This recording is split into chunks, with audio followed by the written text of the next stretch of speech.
percaya nggak sama kalimat kayak gini? Amanah itu nggak pernah jatuh pada pundak yang salah.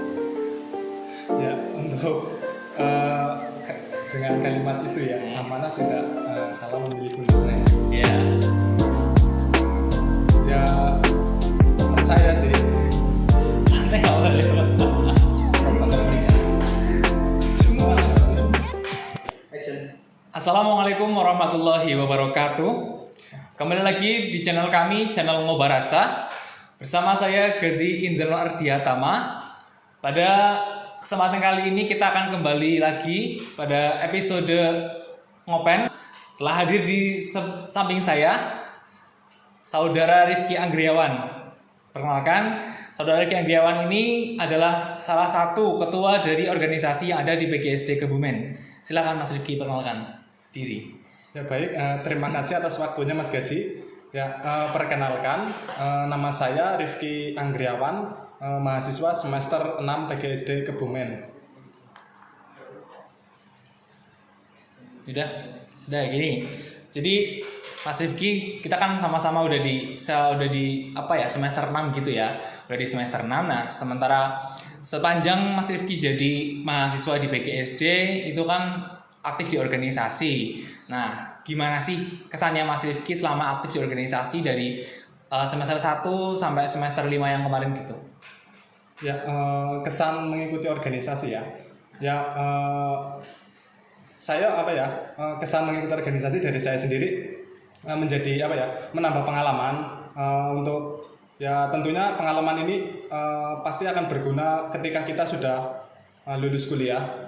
Ya karena dengan berorganisasi jadi kita selain menambah pengalaman juga bisa menambah relasi dengan teman-teman yang lain.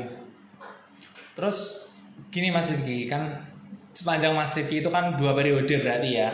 Periode pertama Mas Rifki itu masih menjadi anggota, masih menjadi staf. Terus periode kedua Mas Rifki itu diamanahi sebagai ketua wilayah. Nah, ada nggak sih sesuatu yang benar-benar bikin kaget, bikin kok kayak gini ya jadi ketua, beda banget gitu pas sama saya ketika pas masih jadi anggota gitu? Ada nggak sesuatu yang beda banget gitu ya? Sesuatu yang beda itu pasti jelas ada. Soalnya kan periode pertama saya hanya menjadi seorang staf. Nah, seorang staf itu kan hanya cuma menunggu perintah dari atasan untuk melaksanakan sesuatu. Sedangkan ketika menjadi ketua itu harus bisa memantau secara keseluruhan program kerja yang ada di SKI itu harus dipantau dan ya intinya membersamai semua proker yang ada di SKI. Ya kayak gitu. Terus gini kan, kini semester 5 udah selesai ya? Udah selesai. Kita liburan udah hampir sekitar 2 bulan, kurang lebih 2 bulan. Baru 1 bulan. Baru 1 bulan. 1 bulan itu masih 1 bulan lagi. Jatahnya Mas Rifki untuk jadi ketua SKI itu kan periodenya berakhir sekitar bulan Desember sampai di pertengahan ini ya. Berarti kan dari kemarin kan udah nggak ada acara lagi, udah nggak ada proker-proker lagi gitu kan. Nah, melihat dari situ kan biasanya Mas Rifki itu kalau liburan pasti masih disempetin ke kampus, pasti masih ada acara, masih ngurusin SKI segala macam gitu lah. Sekarang udah nggak di situ lagi. Nah, kesibukannya Mas Rifki itu apa gitu belakangan ini? Ya sebenarnya meskipun kemarin kan sudah di SKI sudah ada muaski ya. Muaski itu musyawarah umum anggota SKI. Dan di muaski itu ada laporan pertanggungjawaban maupun pemilihan ketua baru. Akan tetapi meskipun sudah muaski, dari SKI sendiri ini belum pelantikan dan belum serah terima jabatan. Nah, dari saya sendiri di liburan ini masih ada tanggung jawab di SKI menjadi tim formatur. Nah, jadi tim formatur itu sebuah ya tim yang untuk menyusun SKI ke depan itu mau dibawa kemana gitu. Jadi untuk liburan ini ya selain liburan juga masih terkadang sering rapat buat membahas tim dari bersama tim formatur untuk membahas SKI ke depan. Berarti masih ada menyempatkan waktu atau memang harus menyempatkan waktu untuk jadi tim formatur mengurus SKI gitu? Ya menyempatkan waktu soalnya di rumah pun dari saya pribadi sering membantu orang tua juga di pabrik dan ya harus ketika jadwal ada rapat bareng informator ya untuk membantunya itu berhenti dahulu terus ikut rapat terlebih dahulu. Nah, mengingat Mas Rifki yang ini kan lagi liburan aja masih mikirin informator gitu. Kapan sih liburannya gitu? Teman-teman mesti tanya, seorang ketua itu kapan sih liburannya ketika ya nggak di semester 5, nggak di semester 5 inilah biasanya pas lagi aktif masa menjabat itu kapan sih liburannya, gimana cara bagi waktu liburannya sama waktu organisasinya itu kapan? Itu gimana gitu? Ketika masih ketika pas masih aktif gitu dulu. Ya, dulu pas masih aktif ya. Kebetulan di SKI itu ketika liburan itu nggak ada agenda. Jadi liburan ya bisa buat untuk liburan.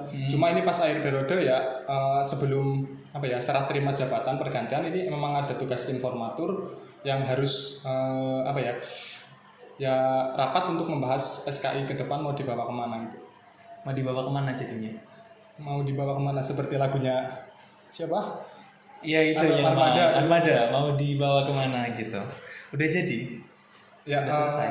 Kebetulan masih ada beberapa yang belum dibahas ya, jadi belum selesai untuk rapat informator ini. Jadi sekian banyak gitu ya. Kan di PGSI itu kan ada tadi ada Hima, terus kemudian ada Pramuka, terus tadi sebelum segmen ini ada Mbak Risma dia sebagai LSP, terus kemudian ada SKI. Nah, dari 4 organisasi ini yang ada di BGSD Kebumen, kenapa sih Mas Rifki itu milih SKI gitu? Apa alasan milih SKI? Oh, alasan milih SKI ya Mas Didi. Ya sebenarnya dari saya pribadi milih SKI karena mungkin karena terbawa oleh di lingkungan tempat tinggal saya itu ya lumayan kental agamanya ya. Jadi dari saya pribadi ya ingin menambah ilmu pengetahuan dan wawasan juga, menambah pengalaman di SKI ini. Terus selain itu ya itu kan menambah pengalaman Mas Rifki udah dapat. Terus yang bener-bener Mas Rifki pengen aku dapat di SKI itu apanya gitu? Di bagian apanya, terus udah dapat atau belum selama 2 periode ini? Ya, yang paling dipengenin ya, yaitu yang pertama kan menambah pengalaman udah pasti. Yeah. Terus yang kedua juga menambah relasi dan menambah ya intinya menambah ilmu agama pun bisa menjadi tambahan ilmu bagi saya ketika masuk ke SKI. Tadi Mas Rifki bilang ada menambah ilmu agama gitu ya. Itu biasanya kan namanya SKI kan sentra kegiatan Islam gitu ya. Ada proker-proker, mungkin ada proker-proker yang benar-benar membuat penambah ilmu agama gitu. Mungkin bisa dijelaskan gitu selama Mas Rifki di SKI itu proker apa sih yang benar-benar ini bisa buat tambahan ilmu agama saya gitu. Ya, untuk proker-proker di SKI sendiri yang bisa menambah ilmu agama itu ya seperti kajian-kajian ya. Di SKI sendiri itu ada 3 macam kajian. Yang pertama kajian pengurus, itu kajian pengurus dikhususkan bagi pengurus. Yang kedua ada kajian umum. Nah, untuk kajian umum ini kajian yang ditujukan kepada seluruh mahasiswa muslim PGSD Kebumen. Dan yang terakhir ada kajian akbar. Nah, untuk kajian akbar sendiri ini ditujukan kepada masyarakat umum. Jadi nggak hanya cuma mahasiswa PGSD Kebumen, tetapi masyarakat umum pun bisa menghadirinya. Berarti ada satu program kerja yang itu benar-benar disediakan sebagai fasilitas untuk masyarakat umum bisa mendapatkan ilmu dari SKI gitu ya. Ya. Nah, ngomong-ngomong masalah masyarakat gitu ya, pastikan Mas Rifki itu udah selama 2 periode ini mendapat di SKI itu ada satu sisi positif yang benar-benar bisa didapat gitu. Sebagai ketua, apa yang orang-orang mungkin teman-temannya Mas Rifki tahu nggak kalau Mas Rifki jadi ketua gitu di rumah? Tahu teman-teman di rumah? Enggak sih. Nggak tahu. Paling cuma keluarga dan ya saudara-saudara terdekat yang tahu. Sebelumnya pernah nggak jadi ketua gitu di rumah? Jadi ketua acara gitu di rumah? Belum pernah. Belum pernah. Minat apa? Minat jadi ketua. Misal 17-an besok Mas Rifki jadi ketua atau bentar lagi Rajaban. Ya, Isra Miraj itu Mas Rifki jadi ketua panitia gitu. Setia nggak gitu? Kenapa? Udah cukup. Sudah cukup selama ya sekitar setahun ini menjadi ketua sudah cukup. Selama 2 periode ini udah cukup jadi ketua gitu rasanya. Jadi ketua 1 periode Mas Gazi. Oh iya, jadi ketua 1 periode. Udah cukup. Itu udah cukup rasanya. Cukup. Apa sih suka dukanya jadi ketua gitu? Ya, suka duka ya. Untuk sukanya sendiri ya sebenarnya menjadi ketua ini ya gampang-gampang sulit sih. Ya gampangnya itu jadi apa namanya? Enggak hanya kalau misal ada di bidang-bidang tertentu kan pasti akan menjadi memikirkan proker-proker tertentu untuk menyusun kegiatannya seperti apa. Iya. Nah, ketua itu ya cuma mantau, cuma ya negatifnya itu bukan negatif siapa ya? Sisi kurangnya itu ya menjadi apa ya? Dari ketua sendiri harus bisa memantau keseluruhan. Nah, cuma hanya 1-2 proker tapi keseluruhan itu benar-benar mantau. Dan untuk selain itu juga apa ya? Terkadang dari sisi pengurusnya itu ya seperti yang sudah diketahui lah ya. Udah pasti kan di setiap organisasi itu enggak mungkin semuanya bisa ya bukan kamu sih enggak kebiasaannya enggak 100% bisa aktif semua kan. Nah, mungkin kurangnya itu ya kadang ada pengurus-pengurus yang masih kurang rasa inisiatifnya dalam keberjalanan proker di SKI. Berarti masih harus menghadapi pengurus-pengurus yang perlu di 1 kali 2 kali diperhatikan lagi karena dia kurang inisiatif, karena dia kurang aktif gitu ya. Nah, kalau ketemu sama teman-teman yang kayak gitu, yang itu kan pasti kan juga teman-temannya Mas Rifki sendiri kan. Paling enggak ya kalau nggak teman satu angkatan ya tadi ada kelasnya, ada tingkatnya gitu. Kalau ngadepin yang kayak gitu sih gimana Mas Rifki? Ya, untuk menghadapi apa ya teman-teman yang susah ya, mungkin yang susah untuk diajak kerjasama maupun kerja bareng di SKI ya, dari saya pribadi yang pertama tentunya apa ya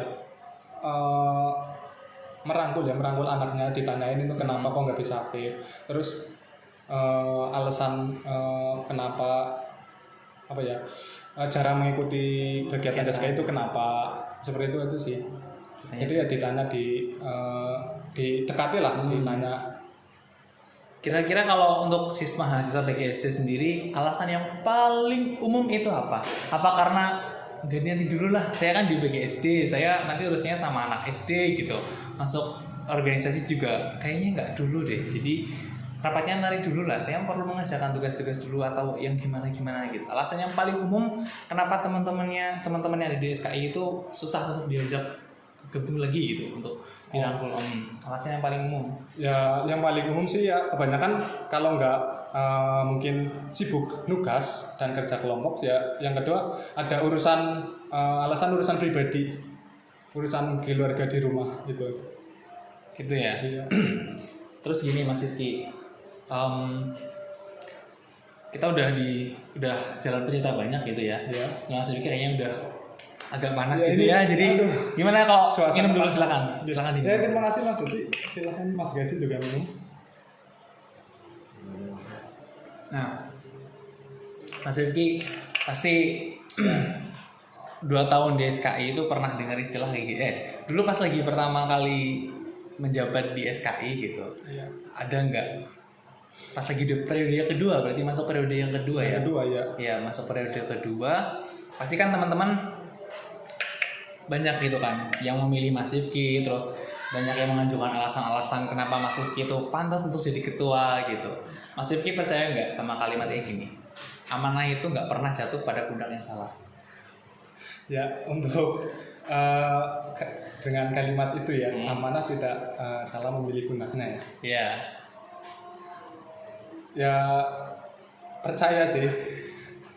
Dan ketika dari teman-teman sudah memilih dan mempercayai kepada saya, ya saya harus bisa berusaha semaksimal mungkin dan sebaik mungkin untuk melaksanakan tanggung jawab ini dengan baik. Apa yang dipikirkan pertama kali ketika teman-teman milih saya gitu? Jadi saya sekarang jadi ketuanya. Yang dipikirkan pertama kali apa? Yang dipikirkan benar-benar yang pertama kali gitu, masih ingat gak? Pertama kali ketika dipilih ya. Iya. Ya mungkin dari saya pribadi, kok bisa ya teman-teman milih saya, padahal kan jujur saja di periode pertama dari saya pribadi itu kurang maksimal ya di SKI. Dan saat terpilih pun dari saya pribadi kaget gitu. Tapi ya ketika sudah terpilih ya seperti yang saya sebutkan tadi, ya harus bisa menjalankan amanah ini dengan tanggung jawab. Tadi di segmen awal ya, pas di awal-awal Mas Rifki kan cerita kalau jadi ketua itu sebenarnya berat, tapi juga nggak berat-berat juga gitu. Yeah. Karena semuanya udah ada jatah tanggung jawab masing-masing di setiap kabit ya. Di setiap bidang udah ada kabitnya. Nah, tinggal Mas Rifki itu jatahnya berarti job desk-nya Mas Rifki itu tinggal mantau gitu kan. Sambil koordinasi sama sekdes kabit-kabitnya. Itu merupakan tanggung jawabnya Mas Rifki yang terbesar. Definisi tanggung jawab menurut Mas Rifki itu apa? Ya, menurut saya ya, ini dalam konteks SKI, tanggung jawab ketika saya dipilih menjadi ketua, ya dari saya harus membersamai setiap keberjalanan proker yang ada di SKI. Selain itu juga memantau semua pengurus yang ada di SKI. Itu merupakan beberapa tanggung jawab yang harus saya lakukan ketika di SKI. Dan juga dari saya ini tidak boleh meninggalkan SKI dalam keadaan apapun gitu. Jadi harus bersama SKI sampai akhir masa jabatan. Berarti mengutamakan SKI di antara kepentingan-kepentingan yang lainnya, seperti itu ya. Terlebih lagi kalau misal ada acara-acara yang butuh persiapan yang besar, itu pasti beberapa hal yang biasanya hobinya apa sih Mas Rifki? Hobi ya olahraga sih Mas. Biasanya apa? Futsal. Nah, gini, kalau misalkan ada kok tabrakan sama jadwal futsal, udah ditelepon sama teman-teman, ayo Rif, futsalan besok gitu. Bentar, aku lagi mau rapat ini. Nah, itu gimana gitu? Bener-bener pengen banget futsal karena udah lama banget futsal, udah lama nggak futsal terus. Tapi di sisi lain masih harus tanggung jawab. Aku masih ada proker besar nih di SKI. Itu gimana? Ya kebetulan ya selama saya menjabat satu periode ini ya menjadi ketua, ketika ada jadwal bentrok seperti itu, ya alhamdulillah dari saya pribadi masih bisa mengutamakan di SKI. Karena tanggung jawab di SKI ini kan ya lebih besar daripada cuma hanya bermain futsal dan sebagainya itu. Teman-temannya lebih pengertian gitu ya, pengertian. Saya masih ada kesibukan di sini gitu.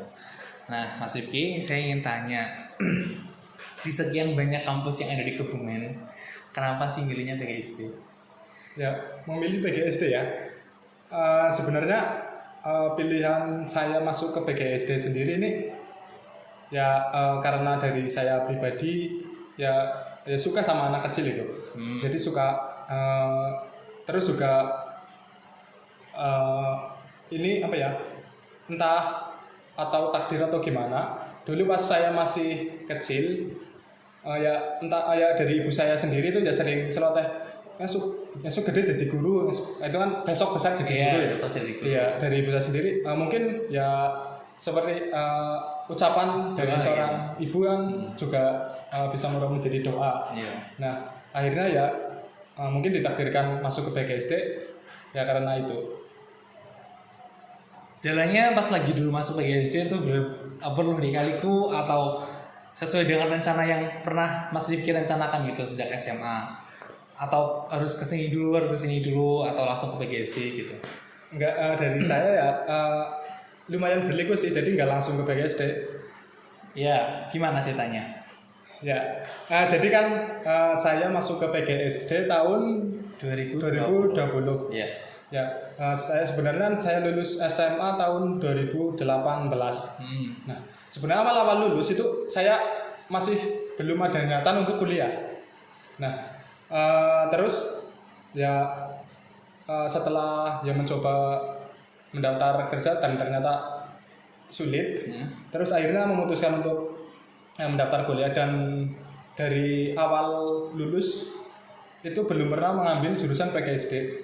Mengambil jurusan PGSD itu yang kebetulan kesempatan SBM terakhir ya. Kalau untuk SBMPTN kan dulu ya 2 kali. 3 kali. tiga kali ya. 3 kali. Nah itu yang ketiga kebetulan milih PGSD dan alhamdulillah diterima di PGSD. Mungkin sudah takdirnya di sini. Iya, itu ceritanya jadi cerita ya. Jadi itu ceritanya juga hampir mirip sama kayak saya gitu. Dulu pas lagi saya SMA, saya juga dibilang besok jadi guru saja gitu. Kampusnya dekat di Kebumen, nggak usah jauh-jauh, nggak usah merantau gitu. Ibu saya pas lagi saya di kampus, pas lagi kan saya sempat merantau gitu 1 tahun. Ibu saya bilang gini, besok kalau ada kesempatan, cobalah untuk tes lagi di sini, di kampus inilah, di dekat rumah gitu, biar setiap hari di rumah, nggak usah nonton bolak-balik ke sana-sana gitu. Nah dari situ, terus kemudian saya turuti apa permintaan ibu saya tes lagi nih di tahun 2020 saya tes lagi, alhamdulillah ya bisa masuk di PGSD. Dari situ saya sadar gini, satu lagi kamu mendapatkan kesuksesan, maka ada satu doa ibumu yang Allah kabulkan. Benar sekali. Benar ya, setuju ya? Setuju gitu doa ya. ibu sangat mujarab. Iya, sangat mujarab. Meskipun jalannya harus ke ABCD dulu, pasti nanti sampai di tujuannya gitu. Satu kesuksesan yang kamu dapat itu merupakan satu doa ibumu yang Allah kabulkan, seperti itu ya. Iya Mas Gaji. Terus gimana nih rencananya setelah organisasi udah 2 tahun, udah 2 periode, terus kemudian kuliah juga udah sampai di semester 6 gitu. Punya rencana apa nih ke depan? Apakah nanti ke depan setelah lulus kuliah di PGSD, setelah wisuda itu mau lanjut studi, lanjut S2 atau cari pengalaman dulu wiata bakti di SD gitu? Rencananya gimana Mas? Ya mungkin ini gimana setelah wisuda pas setelah selesai organisasi. Setelah organisasi kan ya. masih ada 1,5 tahun ya. 1,5 tahun ya. Iya. Ya mungkin setelah selesai organisasi ini ya lebih fokuskan ke kuliah ya. Iya. Lebih fokus ke kuliah karena selama 2 tahun ya terbagi gitu pikirannya antara kuliah dan organisasi. Jadi untuk sisa kuliah ke depan lebih fokus ke kuliah sih. Fokus ke kuliah. Berarti selama dua periode ini pernah nggak sih Mas Rifki sendiri ngerasa aku sekarang berangkat hanya untuk organisasi gitu, kuliahnya ntar dulu kalau organisasinya udah selesai gitu. Pernah nggak ngerasa kayak gitu, kayak aku berangkat kuliah itu ya banyakkan rapatnya sih, kalau masuk kelasnya sih ntar aja gitu. Pernah ngerasa kayak gitu nggak? Pernah ngerasa kuliahnya dikesampingkan tapi SKI dulu? Enggak sih, soalnya kebetulan ya entah kebetulan bagaimana, alhamdulillah selama baik di organisasi maupun di kuliah itu nggak terlalu sering bentrok gitu. Jadi alhamdulillah masih bisa aman dan membagi waktu dengan baik. Bisa lah ya kita bagi waktu, janjian sama teman-teman bisanya kapan gitu. Sore ya berarti biasanya atau hari libur? Sering hari libur nggak? Sering kalau rapat gitu? Untuk rapat sendiri itu fleksibel sih. Tapi untuk seringnya itu di sore hari setelah kuliah. Mungkin kalau ada rapat dadakan atau penting dan itu dibutuhkan dengan segera, bisa di weekend untuk mengambil hari buat rapat. Bisa di weekend gitu ya. Berarti pernah ya 1 kali 2 kali itu weekend dipakai buat rapat gitu. Pernah. Nah itu tadi udah selesai organisasi gitu kan. Terus kuliahnya juga udah menuju semester tua gitu kan, semester 6, 7, semester 8 udah selesai. Rencananya apa nih setelah semester 8 selesai, terus gimana? Mau lanjut studi atau? Ya dari saya pribadi masih belum kepikiran ya, belum kepikiran sampai situ. Ya mungkin setelah lulus rencana mau lanjut PPG terlebih dahulu ya, soalnya kan sekarang itu PPG diwajibkan ya. Iya. Jadi rencana ya lanjut PPG terlebih dahulu. Betul. Gini Mas Rifki, ini kan kita bincang-bincang kayak gini nanti disaksikan sama teman-teman ya yang melihat channel kita. Nah, dari sekian banyak pengalaman yang pernah Mas Rifki dapatkan, sekian banyak ilmu, sekian banyak manfaat dan relasi yang pernah Mas Rifki dapatkan selama Mas Rifki di PGSD sampai di semester 6 ini, selama Mas Rifki juga ikut organisasi selama 2 periode, ada nggak sih pesan apa yang Mas Rifki ingin sampaikan kepada teman-teman, terutama buat adik tingkatnya Mas Rifki, baik yang masih semester awal atau buat adik tingkatnya Mas Rifki yang saat ini baru mau menjabat di SKI gitu untuk periode yang baru? Silakan disampaikan. Ya pesan-pesan ya untuk adik-adik semester bawah. ya buat kalian itu masuklah ke organisasi ya. Jadi nggak ada ruginya buat kalian ini masuk ke organisasi, karena pasti akan mendapat banyak pengalaman, relasi, dan ilmu yang berguna untuk kehidupan kalian nantinya. Nah, untuk adik-adik yang akan menjabat menjadi pengurus ya, khususnya pengurus SKI, semangat dalam menjalankan amanahnya ya. Karena seperti yang sudah tadi disebutkan, amanah tidak akan salah memilih pundaknya. Jadi semoga ya kalian semua ketika mengikuti organisasi itu bisa bertanggung jawab dan melaksanakan amanah dengan baik. Gitu. Gitu aja Mas Rifki. Baik Mas Rifki, saya rasa cukup ya bincang-bincang kali ini. Nah, kita lanjut di segmen berikutnya. Insya Allah kita akan ketemu lagi di kesempatan berikutnya. Siap Mas Gazi. Gitu. Baik untuk teman-teman, mungkin segmen kali ini kita cukupkan terlebih dahulu. Yang pada intinya, ketika tadi saya bincang-bincang sama Mas Rifki, jangan takut untuk mencoba hal-hal yang baru. Terus kemudian percayalah bahwa sesuatu itu pasti terjadi sesuai dengan kesanggupan kita gitu ya. Nah, jadi Mas Rifki tadi sebagai ketua, bahwa teman-teman nanti jangan ragu ketika teman-teman memang diamanahkan menjadi seorang pemimpin, karena amanah itu tidak akan pernah salah memilih pundak gitu ya. Terus tadi yang berdasarkan closing statement-nya, tetaplah semangat dan jangan pernah putus asa. Nah, pesan dari saya juga, kita hidup itu di sini penuhilah dengan cita-cita, penuhilah dengan harapan dan asa gitu kan. Seperti channel kita itu kobar asa, kita harus penuhi dengan semangat dan dengan asa, karena cita-cita, asa dan harapan menjadikan kita bukan hanya seonggok daging yang bernyawa. Seperti itu. Sampai bertemu lagi bersama saya di channel Kobar Asa. Sekian, wassalamualaikum warahmatullahi wabarakatuh. Waalaikumsalam warahmatullahi wabarakatuh.